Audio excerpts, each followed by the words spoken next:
Thank everyone for coming. Hello, my name is Carol Vernon. I'm the Public Affairs Chief for the U.S. Army Corps of Engineers, Pittsburgh District. I'd like to welcome you all to our public information session for the shallow land disposal area.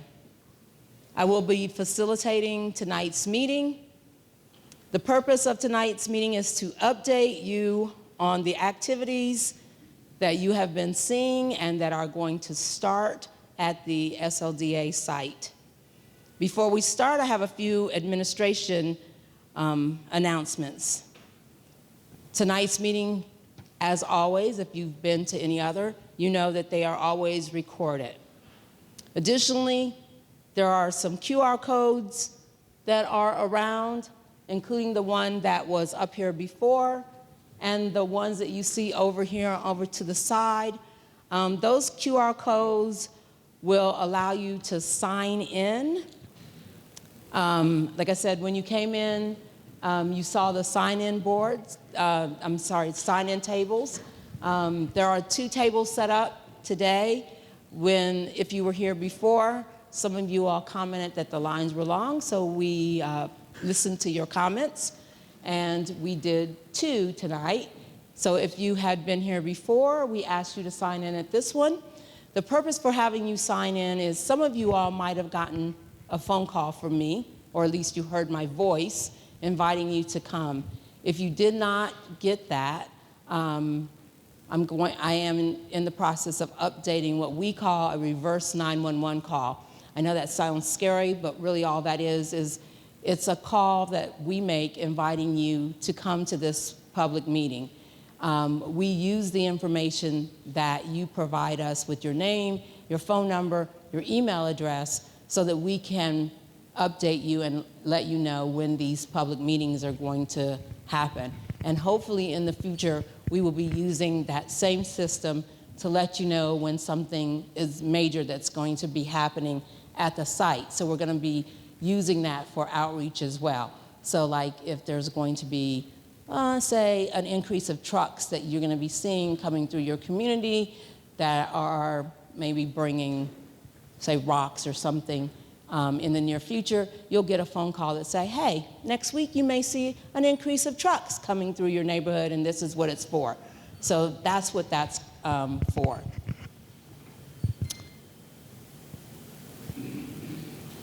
So this afternoon, you've also seen a couple other things that are different.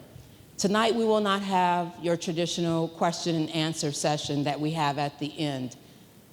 The same as what we did when you walked through the door, we had this poster session where we gave you all the opportunity to come through, go to the posters, and speak to the subject matter experts and ask your questions to the subject matter experts. That would be what we're going to do at the end as well. So we will not have the regular make you all stand up and ask questions. We're going to give you the opportunity to go back to those posters and continue to ask any other questions that you may have. At this point, I would like the senior leaders and our senior subject matter experts to stand and introduce themselves, starting with Colonel Moline. Hi, everybody. Colonel Nick Moline, the commander of the Pittsburgh District of the Corps of Engineers. So we're here tonight as part of a drumbeat. We want to be communicating with you and giving you the latest updates on the SLDA project as we continue to progress through it. So we met last September. We had an opportunity to talk to you at that time. We're meeting with you today, and we'll continue on a 6-month interval to talk to you about the project. Right up front, I want to tell you that we really appreciated the feedback that we received from the last public meeting, and we have some updates for you based upon the questions that you had at the last public meeting. So we'll be talking about that in our presentation. I want to talk to you just quickly about some really important priorities that I have as the commander of the Pittsburgh District. So number 1 priority in my mind is safety. That's the safety of the individuals who are out working on the site and the safety of the community, of you, to ensure that we conduct this remediation at the correct pace to keep the population safe. And I think that we're taking good steps to accomplish just that. The second priority I have is transparency. I want to make sure that as we know things, we're sharing them with you, and that you have many avenues to be able to get information about what's going on, and that you have good avenues to have your questions answered, because every question is valid, and we owe you those answers. So it's very important to us, whether it's through the public meeting, whether it's through the websites, whether it's through our social media coverage, for you to be as updated as we can possibly make you on exactly what is happening on the SLDA project from this point all the way through to the completion of the project, the successful remediation of all materials on the site, and removal of any structures there that are there. So the second priority is safety. I'd say the final priority that I have, that I think about quite a bit with relation to this project, is just ensuring that our relationship and our connection with the people of this community remains strong. We, as members of the federal government, are servants of the local community, and we take that very, very seriously. That's our duty. We are here working on your behalf to address this very pressing remediation project, and our relationship with you and the trust that we're building by communicating and interacting with you is something that, as a commander, I really want to safeguard. It's very important that we continue to earn your trust and to build and safeguard that trust. So those are my three priorities: safety, transparency, and that relationship that we're building through the execution of this project. It's a privilege for me to be able to come here and to be able to talk to you. And I'm going to pass you off Lieutenant Colonel Lyle Milliman. Okay, Mr. Brian Traska, my deputy. I need to be able to read slides. No problem. Yeah, so as Colonel Moline mentioned, I'm Brian Traska. I'm Colonel Moline's civilian deputy up in Pittsburgh District. And one of my roles is to make sure that we've got the proper staffing here to support this project and support the community, and making sure that we're also coordinating well with the Buffalo District. So at this point, I'll pass it off to Colonel Milliman. Sir, Brian, thank you. So yeah, you see on the slide here, we got two districts, and they might ask why that we're down here in Pittsburgh, but why is Buffalo involved? And the reason is Buffalo, we are one of the experts as far as nuclear remediation in the Corps of Engineers.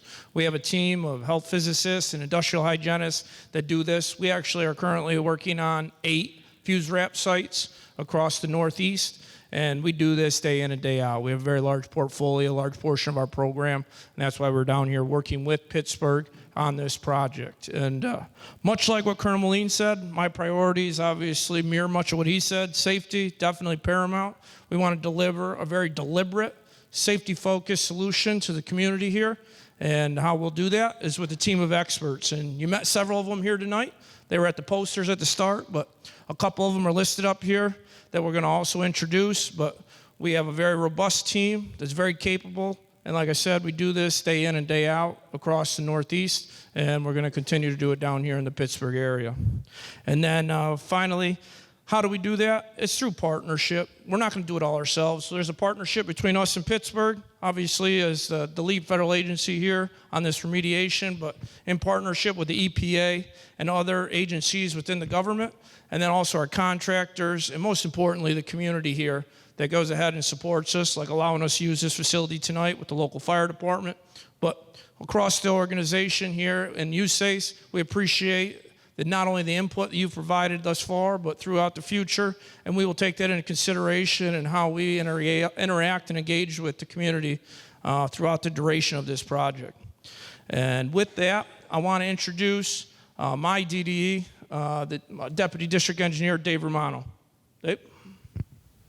Hey, thank you, sir. And for those I didn't get to meet personally, my name's David Romano, as the commander said, and I won't be repetitive. Our goals are the same as the 2 district commanders. That's safe delivery of the project. But I did want to describe why we bring so many people to this site and why we have the poster sessions like we do. It's to earn your trust, and it's to answer your questions. And if there's feedback that you've given us over the past 6 months, and especially at the last public meeting, has been precious for us. We've gone back to reevaluate a lot of our design, and we've added things that Steve Reese, our project manager, is going to describe. So to me, that's the beauty of this partnership between the Army Corps of Engineers, all of our state and federal representatives, and you yourselves. So we've got about 90 people on the site. We only brought some of them here today, but they're the best of the best on projects like this. So I really want you to get to know them. And the reason why we're standing up and doing some introductions here is if you can't find the answer you're looking for, you can pull either of the commanders or Brian or myself aside, and we'll get you to the right people. So thanks for taking time out of your evening. And next, I'll introduce to David Conboy, Chief of Environmental and Construction. Hey, thanks. I'm Dave Conboy, I'm the Chief of Engineering and Construction for Buffalo District, and I'm happy to be here like everybody else.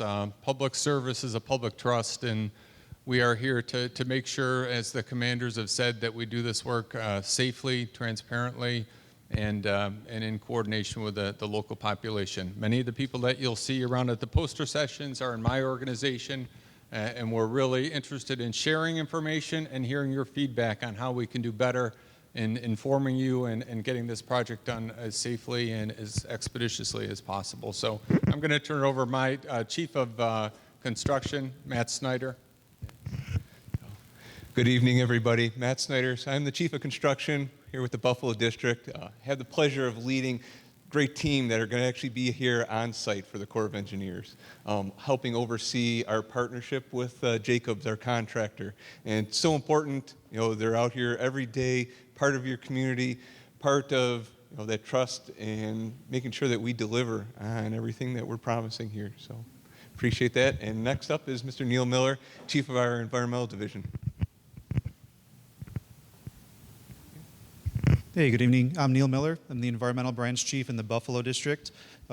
Just wanted to thank all my technical team members for being here. I hope you all had an opportunity to talk with them at the posters. Personally, I'm going to be back here after the public meeting, and I hope that you take that chance to come talk to us. If I can't give you the answer, I'll make sure I get you in touch with the right person to do so. Thanks.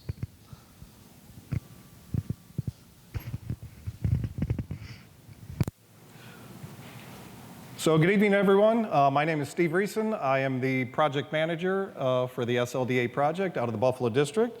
And I'm also very happy to be here this evening. To those of you who are here for the first time, welcome. To those of you who have been here before, no matter how many times, welcome back. We're excited to have you here this evening. As you can see on the screen there, our agenda for this evening.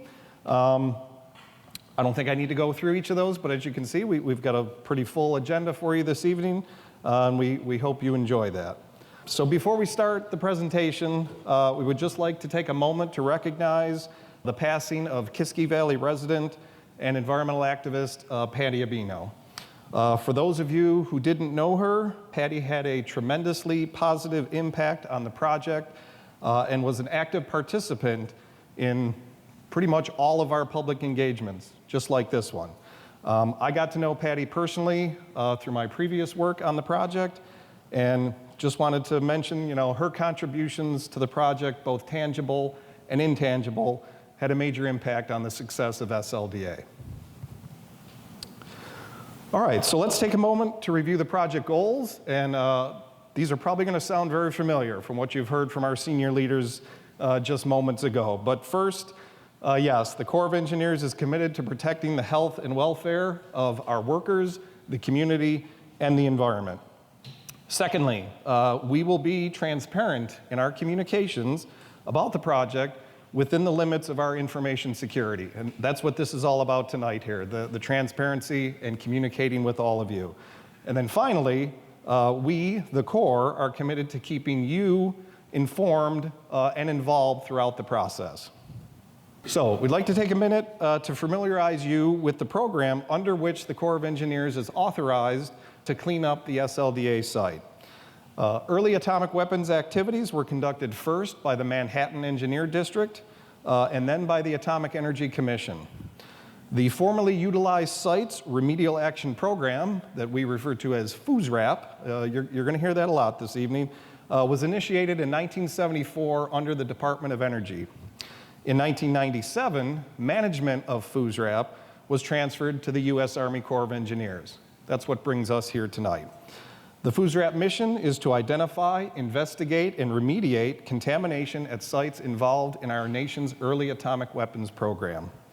The FUSRAP authorization limits the Corps of Engineers to removing only radioactive waste and other chemical contamination that's commingled with the radioactive waste at the SLDA site. Any other contamination at the site is a responsibility of the property owner to address. So FUSRAP projects are required to follow the process laid out in the Comprehensive Environmental Response, Compensation, and Liability Act of 1980, commonly abbreviated as CERCLA. This slide shows the CERCLA process and how it progressed here at the SLDA site. The Corps of Engineers completed a series of investigations which culminated in 2007 with the Record of Decision, or what we refer to as a ROD. The ROD specified that the selected remedy to address radiological contamination at SLDA was excavation of contaminated waste and soil, off-site transportation, and disposal at an appropriately permitted and licensed disposal facility. A ROD amendment was signed in 2015 after we stopped our initial remediation in 2011 to make fundamental changes to our plans and procedures based on what we learned from that early work. We awarded a new remediation contract in 2017 to Jacobs Technologies, some of whom are here with us this evening. And then we've been working through the remedial design phase, as shown there on the slide. Right now we're about 90% complete, and we expect to begin remediation, or the remedial action phase, in summer of 2025. I'd like to go over a brief history of the site, because we don't just want to assume that everyone who's here is familiar with it. So real quickly, the SLDA site is 44 acres in size. It's located on River Road in Parks Township. That's approximately 2 miles northwest of where we are here and about 23 miles northeast of Pittsburgh. The site is private property that is owned by BWX Technologies, or BWXT. The Corps of Engineers has a signed site access agreement with BWXT, which enables us to conduct our cleanup project. In 1957, the Nuclear Materials and Equipment Corporation, or NUMEC, began operating a nuclear fuel production facility in nearby Apollo, Pennsylvania. During the 1960s, NUMEC disposed of radiologically contaminated waste and debris from the Apollo facility in 10 trenches at the SLDA site, in accordance with Atomic Energy Commission regulations in effect at that time. Those disposal regulations were rescinded in 1981, and the SLDA site was added to the FUSRAP program by congressional legislation in 2002. If you're interested in learning more about the site history, please visit our SLDA site timeline poster over here, and it's got much more detail than what I was able to go over here, quickly. Okay, so probably interested in this. Happy to report there's been a lot of activity at the site since our last meeting here in September of 2023. If you recall, at that time, we were in the process of clearing vegetation along the fence lines, and we had just begun installing that lower administrative trailer complex in that area just adjacent to River Road. Since then, we've advanced the remedial design from 60% complete to 90% complete. We've completed background radiological and geophysical surveys, which we had just begun back in our September meeting, and those have helped improve our knowledge of what's present at the site. We've installed additional site office trailers up in the upper portion of the site, and we've completed grading and placing stone for planned infrastructure. We've also installed a temporary wastewater treatment plant to treat water collected from those site infrastructure areas where we're currently working. The Corps and Jacobs have established routine meetings with our local first responders to keep them aware and informed of site activities, and we've provided them with site-specific trainings on topics such as radiological and beryllium safety. We have also established recurring meetings with the Pennsylvania Department of Environmental Protection and the U.S. Environmental Protection Agency. Over the past month, we began installing the trailers for the on-site laboratory and pouring concrete for the new material processing building foundation. Over the next 12 months, we expect to complete pouring those building foundations and install the material processing building, the decontamination facility, the primary wastewater treatment plant, and excavation building number 1 over trenches 4 through 8. And please note that we'll talk about trenches 2, 3, and 9 here later in the presentation. We plan to complete the remedial design and program work plans. We will also begin an operational readiness assessment to evaluate the preparedness of the personnel, procedures, equipment, and facilities for actual operations. One way to think of that operational assessment is a dress rehearsal for remediation. The assessment will include safety and emergency drills, pre-startup inspections, equipment test runs, mock-up demonstrations, verifying the accuracy and completeness of procedures, and verifying that personnel are trained and qualified to perform their roles in accordance with our work plans. Finally, we also plan to complete the site infrastructure installation. Again, if you're interested in learning more about any of that, our planned site infrastructure, you could visit our site layout poster or any of the other posters with related topics after the presentation. So the project timeline, this remains essentially unchanged since our last meeting, which is a good thing. Site infrastructure and preparation activities will continue into early 2025. Waste excavation, transportation, and disposal are expected to begin in summer of 2025. The remediation is expected to take approximately 6 years, but as Colonel Moline mentioned earlier, the ultimate duration will be determined by the rate at which we can safely remove and characterize the waste.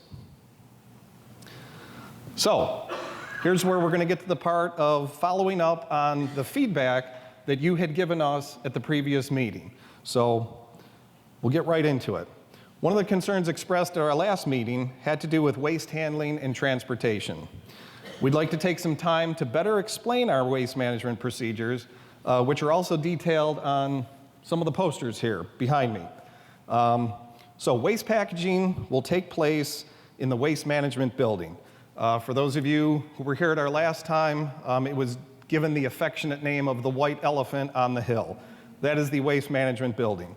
Waste materials will be placed into heavy-duty plastic bags, which are known as IP1 containers, and sealed shut, similar to the ones in that upper right photo. If you'd like to get a closer look at one of these bags, please visit our display right here behind me. We have a prototype here you can look at and see directly.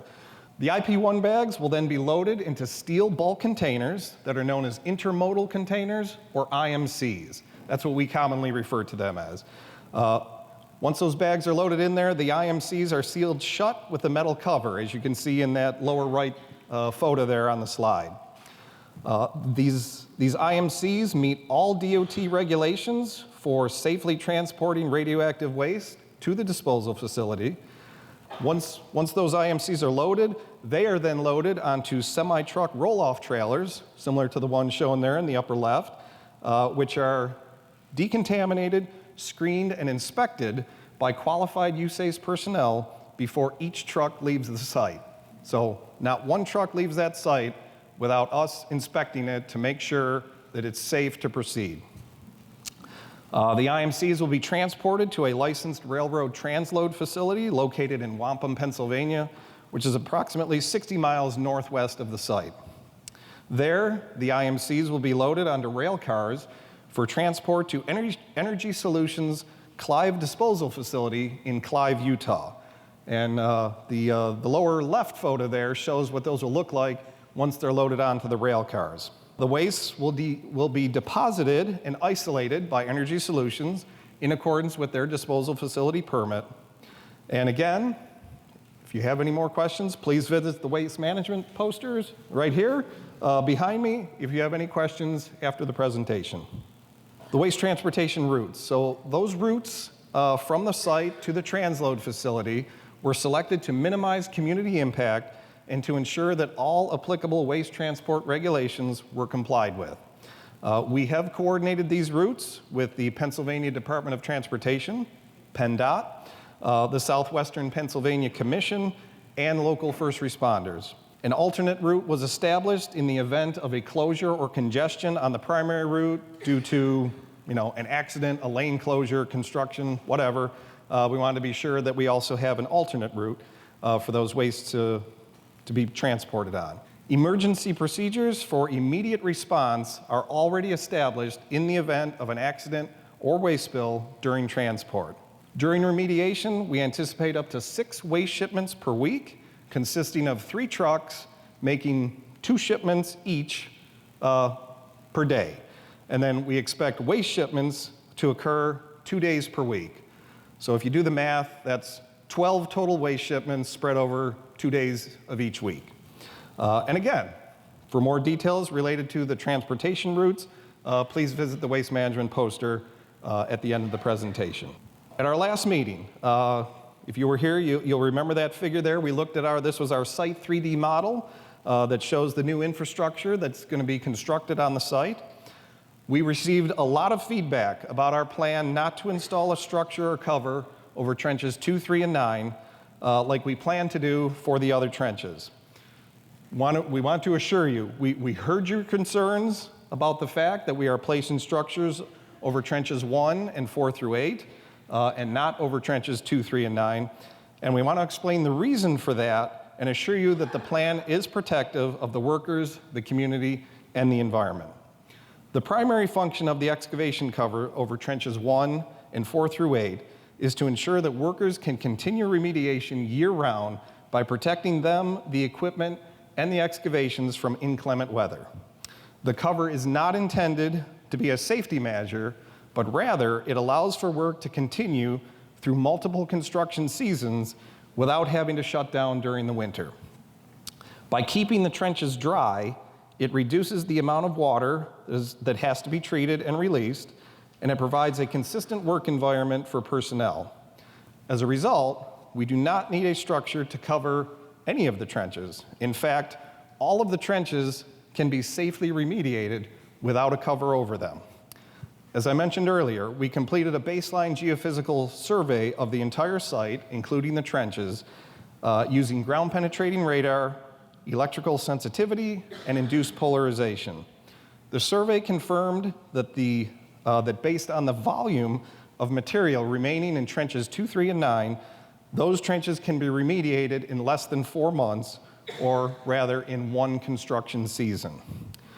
As part of our excavation procedures for all of the trenches, excavated soils and waste will be placed into sealed bags or containers, at the dig phase, right where the actual digging is occurring, in a slow, methodical process of digging only 6 inches of material at a time, which is not very much. Dust will be controlled by applying water or another approved dust suppressant on a regular basis. And we will prevent surface water from entering the trenches by constructing double soil berms around the perimeter of the trenches, especially for those uncovered trenches. Now, following our last public meeting, and in response to your comments, we conducted 2 new human health assessments to determine the risks associated with consuming meat from deer living on the site and the risk presented by deer carrying contamination off-site if it were to enter an open trench during remediation. These assessments concluded that there is an insignificant risk to human health from consuming deer harvested from the site, and an insignificant risk to human health for deer carrying contamination off of the site. However, to enhance the safety of our workers and the public, and to reduce the potential for animals to enter the trenches, we have decided to add fencing with a windscreen around trenches 2, 3, and 9. This fence will add a layer of protection against animals entering the trenches, in addition to the double perimeter fence that already exists around the site. The increase in site activity, particularly during remediation, is also expected to reduce the potential for animals to enter those areas and the site in general. Another update from our last meeting is that we've had to change the order of how the trenches will be remediated. So instead of starting with trenches 2, 3, and 9, we are now going to begin with trench 8, which will be enclosed in excavation building number 1. Remediation of trenches 4 through 7 will then follow until all of the trenches under excavation building 1 are finished. So by doing that, starting remediation of trenches 4 through 8 will provide us with data to demonstrate that the remedial operation is safe and protective of site workers and the community. Once again, for more information about waste excavation, our material handling, contamination control, please be sure to visit the posters here after the presentation. Another thing we've done since our last meeting, to foster awareness and involvement of our partner agencies and ensure that you have other opportunities to express your concerns, we have re-engaged with several federal and state agencies who are integral to the success of the project. We have been having recurring meetings with the Nuclear Regulatory Commission, the U.S. Department of Energy, the U.S. Environmental Protection Agency, Region 3, and the Pennsylvania Department of Environmental Protection. Representatives from US EPA Region 3 are with us tonight to answer your questions and to provide information on their previous off-site groundwater investigations. And their table is right over there. So if you missed it earlier, you can go see them right over there. In July of this year, we will hold a coordination meeting with the agencies that signed the site-specific SLDA Memorandum of Understanding to provide them with an update on the project and confirm their commitments to support the project. We will continue to coordinate with our partner agencies throughout the remediation to ensure the project's success. So now I'd like to turn it over to Ashley Pomaski, who is the chief of our environmental engineering section in the Buffalo District, to talk about our site air monitoring program.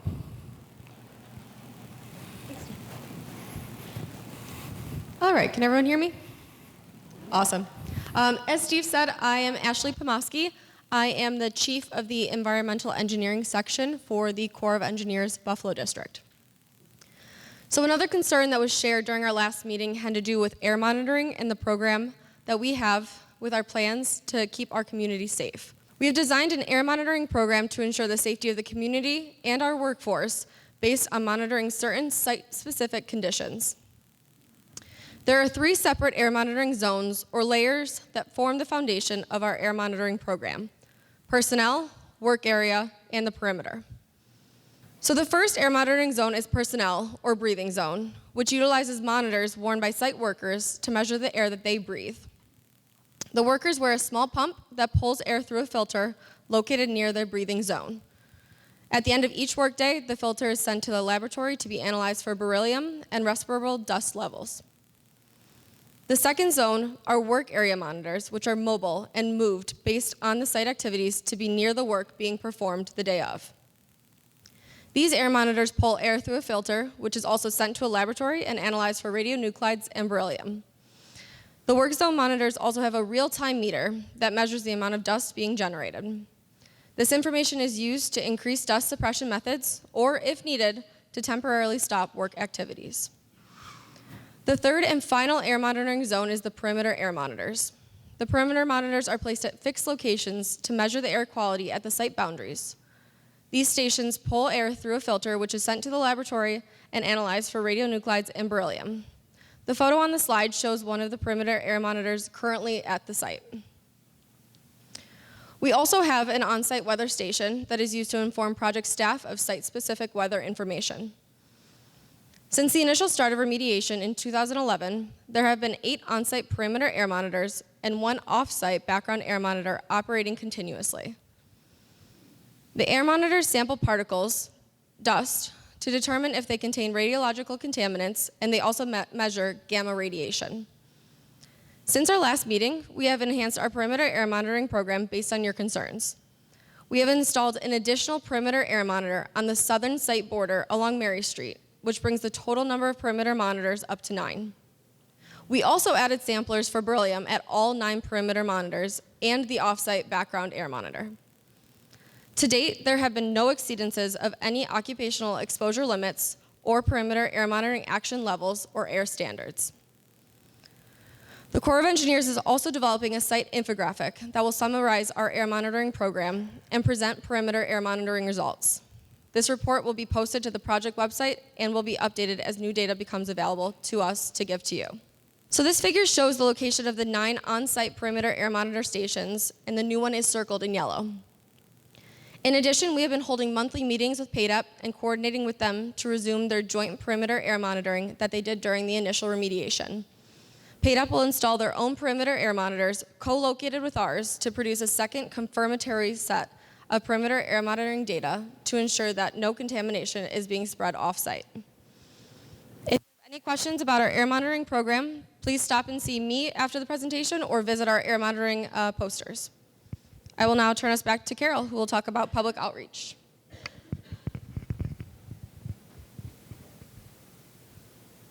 Thank you.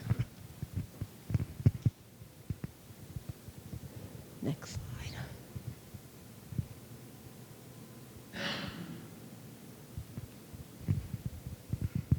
Okay, hello again. So for as the Colonel said before, we're looking at probably doing these public meetings about once every 6 months, so twice a year. So our next public meeting we're planning to have in the fall of this year. The big thing that I wanted to point out is that we migrated our website since our last public meeting.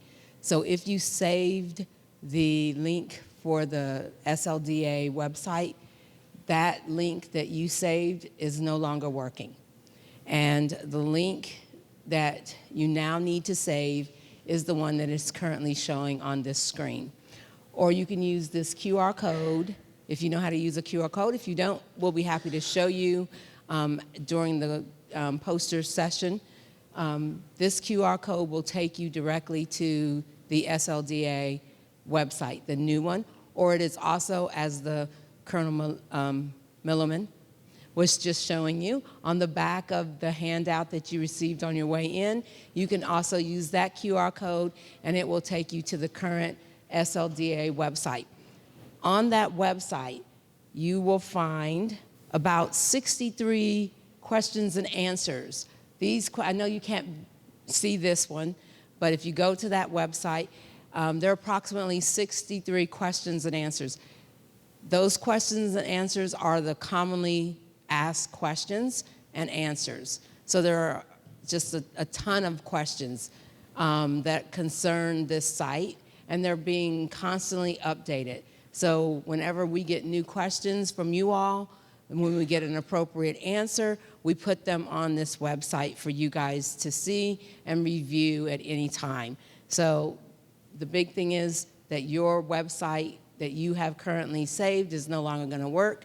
You're going to need to use the new one, and you can get to that by the QR code. The other thing that I want you guys to understand is that we're doing a lot of outreach. So some of you came to me and said that you saw the posters in the pizza place or on the coffee shop or different places. So we went to Vandergrift, we went to Apollo, we went to Leechburg, and we've been handing out posters and things like that about the public meeting. We have a fact sheet that is at the gate of the site. You're welcome to stop there, pull the fact sheet. We're going to be updating that fact sheet on a regular basis, so that will give you what's happening on the site on a regular basis. That should be updated on a regular basis. I also want to, at this time, introduce you to, I don't see her. Oh, Dawn. Dawn is our new outreach person. Come up this way, please, if you can, Dawn. So Dawn is going to be doing a lot of the work that I've been doing. You guys have, anybody who's been coming on a regular basis, have been seeing me here for years. I've been working with this project since 2012. So you guys, a lot of you have seen me up here talking to you or just checking you in for years. So Dawn is going to be helping me with outreach. Say hello, Dawn. Hi, everyone. I met a lot of you on your way in. I was trying to greet everybody just so you have a familiar face. I hope to see a lot more of you. I know I'll be up here in the community doing more outreach, trying to keep everybody informed of what's happening at the site in this project. And Dawn is awesome, you all. And I expect her to do a lot of really wonderful things. So Dawn is helping us out because this project is very important to us. And as the colonels and everyone else who stood up here has said, making sure that you guys understand what is going on at this project is very important to us. And us being as transparent as possible is our primary, as in me and Don's primary mission. That's what we're here for, that's what we're hired for, and that's our job. So that's what you're gonna be seeing from me and Don and the rest of my team being Michelle back there, who's been taking all those wonderful pictures, Frank over there, who's been helping check Don in. So you have any questions from us, we're here to help you in any way. And then that's what I had to tell you. And in conclusion, I'm going to turn that back over to the colonels, and would then, after the colonels give their comments, we're going to open it back up for you all to go back to the posters and continue to answer or ask any questions that you all may have, and get all the questions that you have answered. So I'm going to open it back up for the colonels and their closing comments. Okay, I think, Lyle, I'll speak on our collective behalf.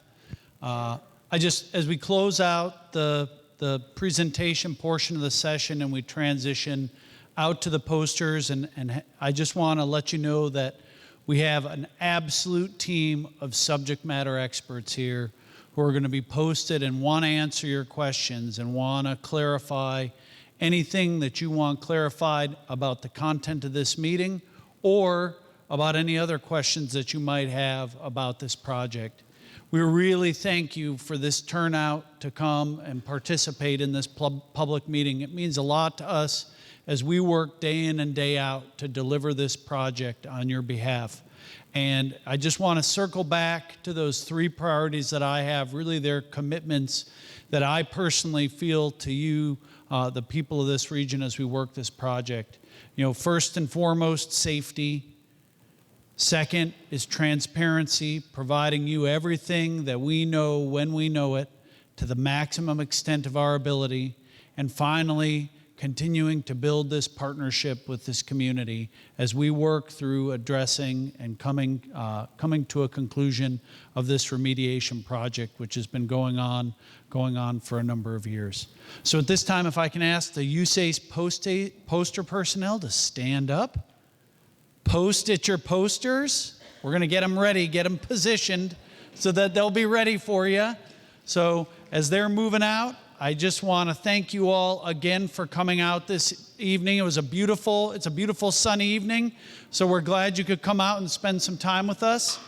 And now that we're positioned, I want to thank you, and posters are open and experts are available to answer any and all questions that you have. And we'll be here until the questions are done. So please feel free to come on up, and we look forward to talking with you. Thank you so much for your time this evening.